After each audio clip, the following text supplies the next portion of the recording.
Good morning, everyone. This is Naveen, as Chitra mentioned. Thank you very much, Chitra, for the introduction. So once again, good morning, everyone. Welcome to the webinar. So this is the first webinar in the year 2017. By the way, wish you all very happy New Year to you and your family. Wish you good luck. Today, this morning, I'm very excited to share you the list of enhancements that are being released in the version 1.3.5.0. It looks great, and my feeling that this release might be one of the best releases. So the first question I got myself when I was looking at this PPT, when would this release be rolled out to everyone? So I'm sure even you might have that. And I don't mean to disappoint. I'm very sorry. I cannot answer that question here as it is purely controlled by your customer support team at individuals, organization. If you're curious to know when this release will be rolled out at your organization, you can feel free to drop a note to your support team and then they can advise you. And if you wish to be part of beta users, you're most welcome. You can advise your support team. So without any further delay, I would start my presentation here. Hope you all can see my screen, which says TPS software new zTPFGI release 1.3.5.0. It has an overview of new features, enhancements, and bug fixes. So the first slide you see here is a quadrant where it's a add-in scripting, editor line tags, pool usage statistics, source scan report. So by now you would have guessed that these are the four major enhancements in this release, and I think that's the reason we did this way. In the four quadrants we have displayed that here. And just a heads up, this is rolled out to very few customers, and keeping everyone in the mind, I will not show you how to do this or how to use this feature in this presentation. However, we have the documentation in this presentation. So we will just go through the list of items what are being released in this version 1.3.5.0. Okay. So as Chitra mentioned earlier, if you have any questions, please try to ask at the end of the session so that we can answer. Yeah, so moving on to the next slide. So this is the list of new features or enhancements I would call. The first one is add-in scripting, editor modification tag, new load deck utility, project reset option, support multiple comment lines in assembler source files, pool usage display, display application macro name for SVC calls during SV trace, meaning source view trace, asynchronous trace, update call stack with previous caller information, and point number 9 and 10 we have enhancements in RTF product, TM record logging support, TX and PJ record comparison support, and number 11 monthly report generation on source scan warnings. Number 12 automatically expand the most recently used file and folder in files view. Number 13, display ECB partition details during trace. 14, shortcut for start new instance of zTPFGI. Set preference to not remember breakpoints between zTPFGI sessions. 16, easier breakpoints grouping in debugger. Number 17, selected members. Remove option for use in source view. Number 18, copy macro trace back to clipboard. Number 19, load sets activation choice, and we have few enhancements in the administrative functions. And the next slide, yeah, we have a list of minor enhancements and fixed bugs at the end of this presentation. So moving to the number 1, so add-in scripting. So this was, I know most of the users were waiting for this and were asking when would this feature would come in. So I think the waiting period is completed now, and it is good to roll out, and I'm sure most of the developers or users who asked about this feature would be excited to start using it. They would be very happy. So what does this feature do? I know people who have asked this, they know what this feature would be doing. So this is for people who is not aware of this feature that is coming up. Just for the benefit of everyone, I'm repeating it here. So this would allow the user or the developers to start writing their own scripting language to do the repeated tasks. I would say you are going to automate tasks which you do on your daily basis, right? So as I mentioned, this PPT has 3 sections basically. So you would have an overview and some possibly examples,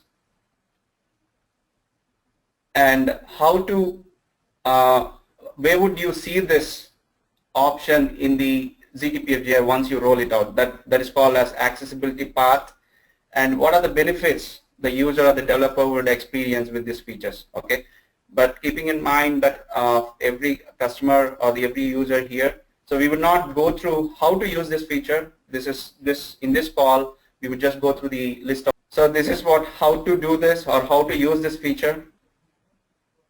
I'm just moving through the slides. So this feature would be added or can be accessed through the add-ins button in the zTPFGI.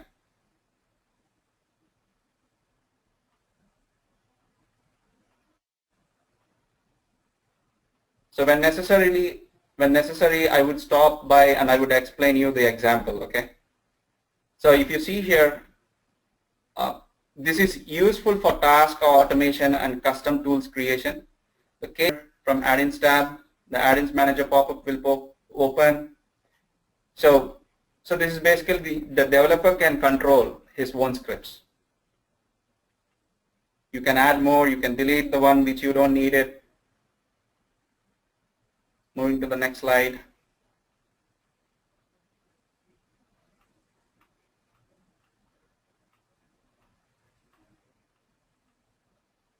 Moving next. Yes. And the second enhancement, editor modification tag. What does this do? So when we are editing the program, usually till date, when we insert a new line of code, we either put our modification tags based on the customer organization. Rules might be differing. So here in this release, the user has a freedom or user has a choice. User can concentrate on his own coding and he can leave the worry to the zTPFGI in putting the modification tags. So user can actually add these tags at the file level, or I would say the program level, or at the project level. Say for example, I'm editing my program and I want to put the initials as attendee, okay? And I have a feature called editor modification tag in the GI, and I can set this in my properties.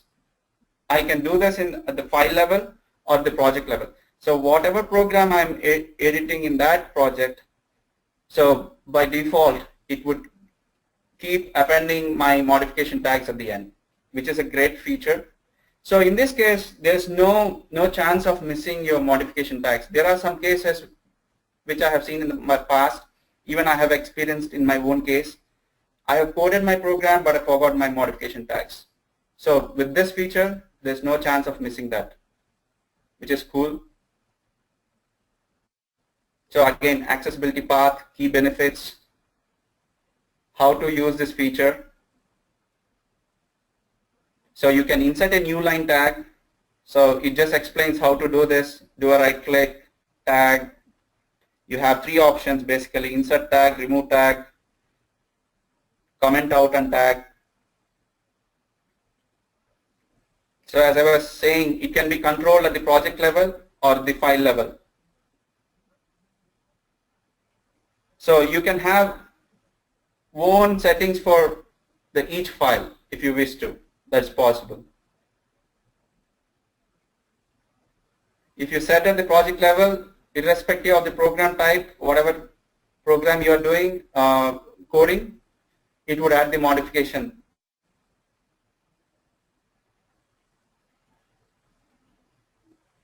Moving to the next slides. Yeah, number 3, custom made load deck utility. So this load deck utility allows the end users to create a load file for multiple SOs at a time. So the user can multi-select the SOs and say right-click and say create a load file. So the good thing about this is you can create a new load file, or if you wish to append some .SOs to the existing load file, it is possible.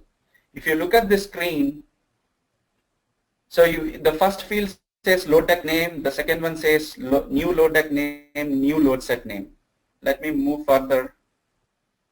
Yeah, if you see now the load deck name, the first field, which is a drop down, when you select new load deck, so the user has an option to type in new load deck name and new load set name. And as I said, it is possible. Say for example, I have test123 as an existing load deck name, and I want to add 2 more SOs to the existing load file. It is possible.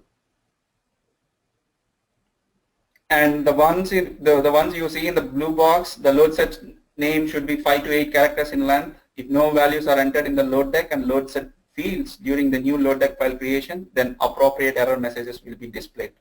So there is no chance of missing or throwing some errors from the user, which is good. And you have an option to open load deck file once it is created. There's a little checkbox over there, and then you would click OK. It would be open in your editor. Okay, number 4, refresh project and directory. So this would, I believe this would be widely used once this is rolled out. So this, what is this feature will be doing? So this actually allows the user to clear up the files which we don't need it. Say for example, sometimes we feel, okay, there's a chance like I messed up some files. Why don't I start from the beginning?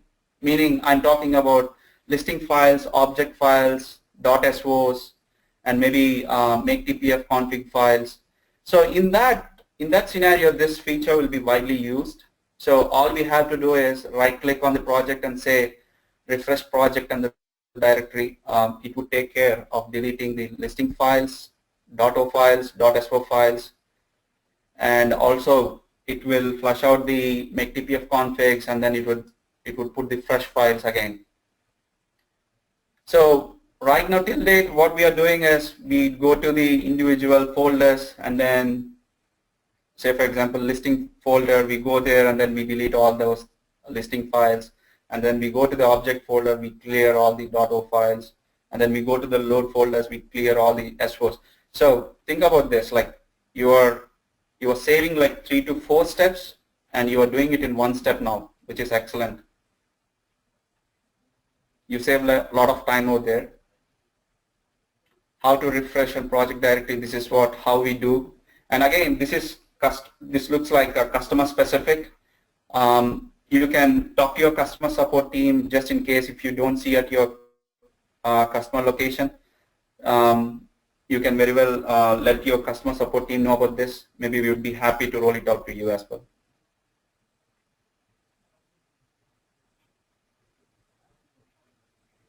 Moving to the next slides. Yeah. Number 5, support multi-line comments for assembler. So this is again an enhancement in this release. So earlier, when we want to comment the multi-lines in assembler specific, we want to highlight all the lines, especially which are in continuation. Maybe I can call it as continued lines, okay? So we want to highlight all the lines to make sure we are commenting it properly. So with this enhancement, you can simply put star mark only on the first line, and the GI would take care. It understands which is the continuity line and make sure all of those lines are commented out properly. Yeah, pool usage display. Again, this is a major enhancement in this version. So this feature was available in the older version GIs. When I say older version 4.1 GI. So this is a similar functionality as in CMS TPF and displays the statistics or usage details of the pool file addresses that the zTPF applications used and released using the getFC and relFC macros. And we have to keep in mind that this is for a given user session.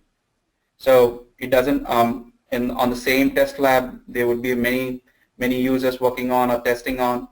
So there are no worries. The GI understands that it is logging in only for the given user session. Okay, so no confusion over here. And by default, this would be off. And if we want to know how many getFCs and relFCs will happen, we have to turn on this feature. And if you look at the screenshot, it says details are off, the one which is in the red mark, inside the red mark. Total pool files, gets are 0, rels are 0. Once we make it on, then once we start tracing, if there are any getFCs and relFCs operations are done, the count would be increased. And accessibility path, this would be under system menu in the ribbon menu. Once you connect it to the test lab, under system tab, you would navigate to pool files. So let us see the key benefits. Aids in better pool resource usage. So this is like how to collect the pool file address gets. Let us look at this at the high level. Go to system menu and select pool files drop menu. As I said, this is under system menu. So the system menu would be popped up only when you're connected to the lab, so which you already know that. So this is the new option here in this version. You would see pool files over there. Click the collect pool file details indicated to turn it on. You see at the bottom of the GI bar, it says details are on. Trace a program, press F10 to continue to trace. Click update details to update the pool usage details. So there would be an update. Once we click on, it would start updating the files, the counts of the getFCs and relFCs. It would show how many files were used and how many were released. So all these details would be there.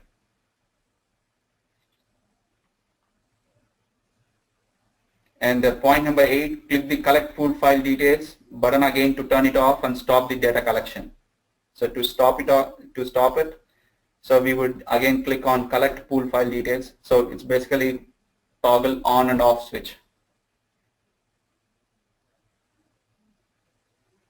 So user has a choice to keep or to alert the user when he is working on.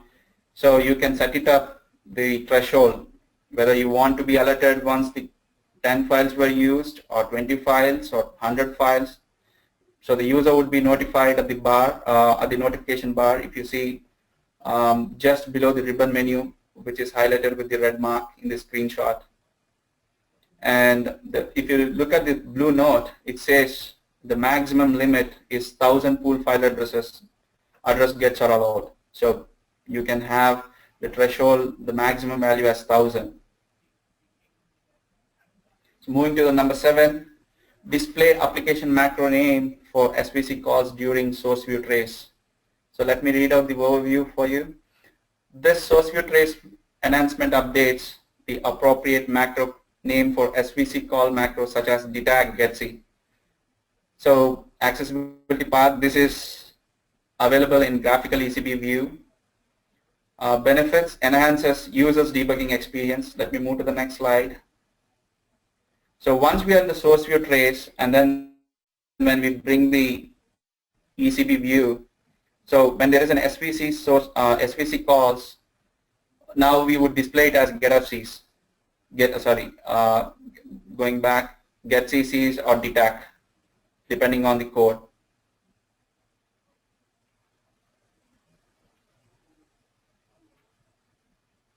Number 8, update call stack with previous caller information for assembler programs, and this is under asynchronous trace. This updates the previous caller information for assembler sources in the call stack section of the ECB window, especially when you're tracing the external ECB, which we call it as asynchronous trace. Moving to the next slide. So most of you know how to set the asynchronous trace. So here we are interested in doing enter macros. ECB will be created, and by doing F10, you continue to trace asynchronous. Once ECB is intercepted in call stack, in the ECB view, if you look at the right hand side, in the screenshot it is highlighted with red marking.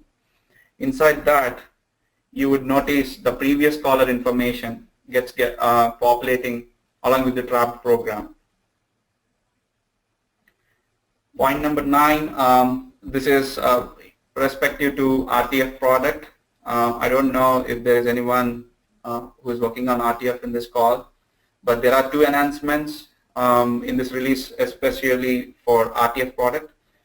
So this is for logging TM records, which is TTY responses from RTF run. So there's an option now to log the TM records in the RTF run. Moving to the, so this is like how to log those. So these are the settings to log the TM records. Moving fast here. Yeah, number 10. So again, this is RTF related. So earlier there was an option to log the TX and PJ records, and now in this version they have extended the functionality to compare the TX and PJ records. So you log the TX and PJ records in the base run and the test run, and now we have an option to compare those records which are logged at the transaction level, which is very good. So this shows how to add the new parameters and how we can compare the TX and PJ records. Moving a bit faster here. Next slide, moving to next slide. Yes, number 11, monthly report on source scan warnings. Just want to let you know, everyone. So again, this is a customer specific. I think only few customers have this feature right now. So this is like source scan warnings. So when I say source scan, when you're compiling a program, GI is intelligent enough to let you know what to use and what not to use. So these rules can be set at the customer, and it would be customer specific, as I mentioned. So just in case you don't have it, and if you're interested in this feature, please contact your support team and then we can work with you. So what does this do? So background of this feature. So as I was saying you, say for example, I'm compiling a program and I shouldn't be using a particular register or the data level. It would highlight the error saying you shouldn't be using this particular register or the data level. So across the organization, from the administrative perspective, maybe the administrator is interested to know how many errors was thrown to the user this month, or what all programs has given the errors, or what all issues were thrown out while compiled. So this is an administrative, I would say administrator would be more interested in this. So what all can be logged, just going through the points here. It's a monthly summary report on source scan issues. It would give a detailed report on source scan outputs by program, by users, by issues, and all data. Amazing. So let me go to the next slide and see how we can get this. Yeah, it looks like we have to do a right click on a source scan folder, and we have an option source scan, and we have a submenu called view monthly report. Let's move to the next point.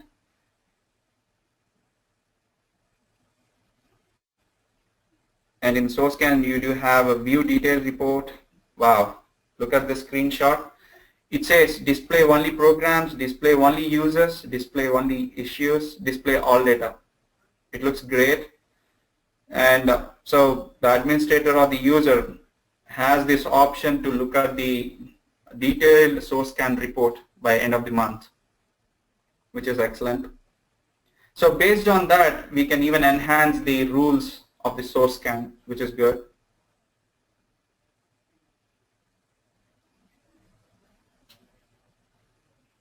Moving to the next slide. Yeah, number 12, automatically expand the most recently used file and folder in files view. So now with this, in this feature, in this version 1.3.5.0, we have an option. So whatever folder or the project you have been using, that would be auto expanded. So it would be like, say for example, I have 10 projects and I was working on the 10th project, okay? So GI remembers the preference, what I was working on most recently or till yesterday. And when I open my session next time, it expands the project automatically. So it knows that I was working on the project number 10, and then it expands for me, and then straight away I can start working on it. So you don't have to remember, or you don't have to search around, oh, what was the project I was working yesterday? What was the project I was working the last week? So it would be very handy if you have got some break and you want to resume your work. This feature would be very handy for you. And it looks like we have an option in the settings, in the zTPFGI options, reopen editor files, reopen file view folders, reopen most recently used only. So this is this can be controlled by user individually. Number 13, ECB Partition Display. This is again new in this version. So user would know in the ECB view, once you bring up the ECB window, at the right side of the ECB, at the top right, the user would know in which partition the user is currently now testing. So earlier it was not available, and now for easy access, or I would say easy viewing, this feature would come in handy again. Let me move to the next slide. Yeah, here we go. So we can, a user can use the SSID and SSUID. If you look at the right top, which is surrounded by the red ink, subsystem user, subsystem.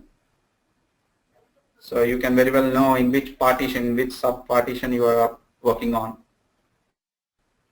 Number 14, shortcut for start new instance of zTPFGI. So, you know, zTPFGI can be launched up to 6 instances. And I have seen some people opening it for 3 times or 4 times in parallel. So this feature would come in handy, like especially when you're working on multi-screens, and you don't have to minimize all the applications just for the sake of going to find where the zTPFGI icon is on your desktop to launch one more session. So this feature comes in handy again. All you would do is, without minimizing, without obstructing your work, all you would go to a big Z at the top left. You can look at my screen. The screenshot says where the Start New zTPFGI option is available. You would click on Z, the big Z top left, and you would get the small window. At the bottom, it would say Start New zTPFGI. So once you click, you would be asked, you want to launch the instance too. In this case, if you have only one instance running, then it would say instance 2, and you can actually name the instance if you would wish to. If you are running already 2 instances, maybe it would throw asking like, you want to name it as instance 3 by default, or you have a choice to name it again. You see here instance 2, instance 4, instance 5. Okay, moving to the next feature, number 15, preference not to remember breakpoints. So earlier, once you set the preferences in one session, so it was carrying over to the next instance as well. With this feature, so I would read it out for you. A new preference, remember breakpoints, is added in the behavior section of the environmental options to not remember in the breakpoints between the user sessions. So if you choose to have this setting, once you enable the setting, when I want to launch the second instance, the breakpoints what I have set in my instance 1 would not be carried out to instance 2, right? So how do I do this? We have documentation over here. You would go to zTPFGI options, environment options. In my screenshot, you would see there's something called remember breakpoints. When you check mark, yes, when you launch this next session or the next instance, I would say, your breakpoints are remembered across the instances. If you remove it, now your breakpoints are specific to that instance. Moving fast here. Yeah, number 16, easier breakpoint grouping in debugger. Again, this is related to the breakpoints under debugger. So we have a mechanism to group the breakpoints in a more meaningful way. So this is how to do it, how to group. So it says right click on the selected breakpoints to open a pop-up menu, select the properties from the menu. The properties pop-up will open. Enter or select a group name, say group 1, and click OK. So you have a lot more options here to name the groups, or you can give the name in a more meaningful way. So you know when you're tracing, it would be easy for you to enable them or disable them.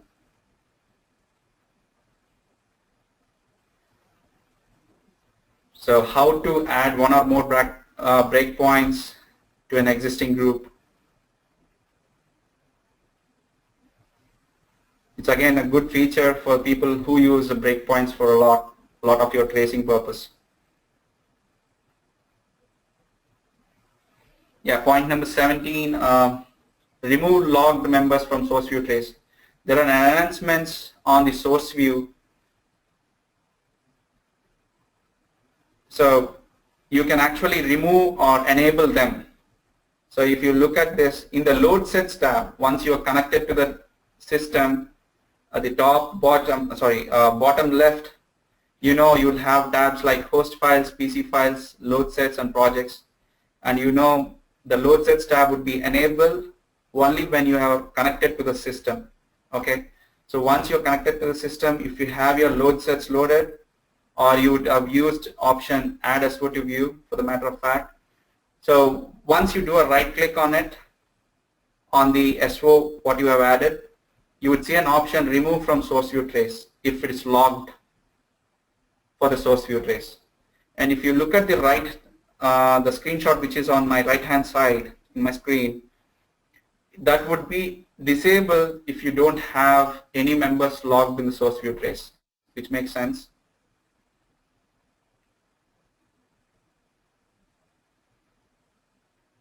So you have an option now, remove from source view trace and remove all from source view trace. You would have logged 10 programs. So now you have an option, remove all from source view trace, or a specific program you want to remove.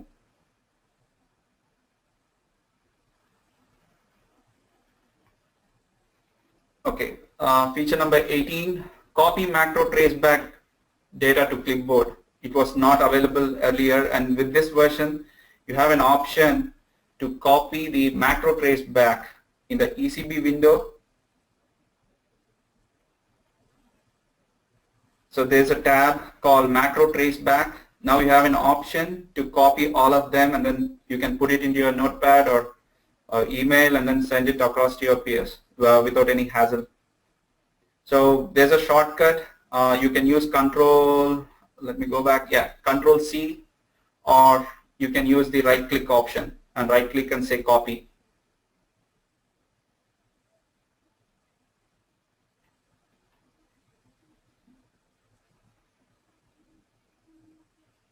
Yeah, we have to look at this blue grid here. When pasting the copied items, one or more rows of data in the macro traceback grid, the data will be pasted with all headers, data rows, and columns, which is good.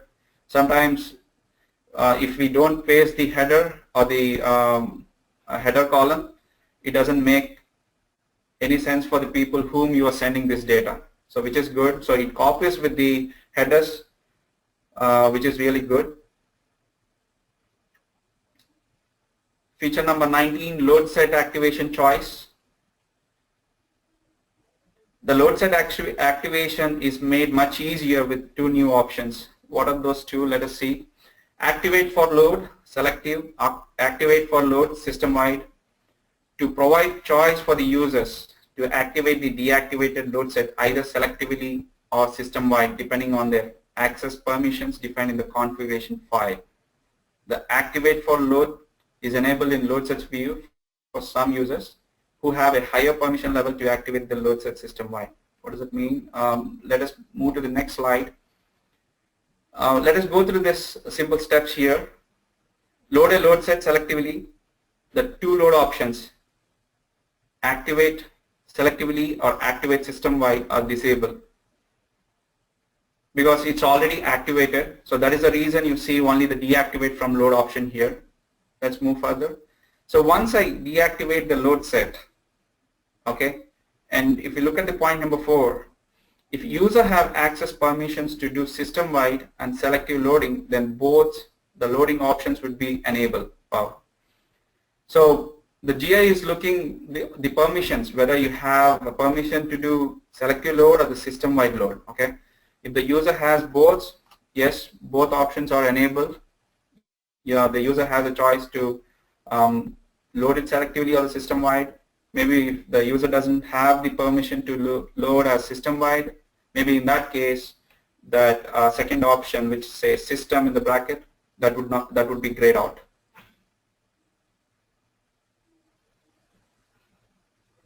So again, these are the administrative functions. Support Sabertalk compiles using new method. Again, this is a customer specific. Override response timeout and error messages. So these are administrative features. And there are some list of minor enhancements and bugs which are fixed or developed in this version. This is just a glance. This is from all the customers, what were fixed and what were developed in this enhancement, in this version.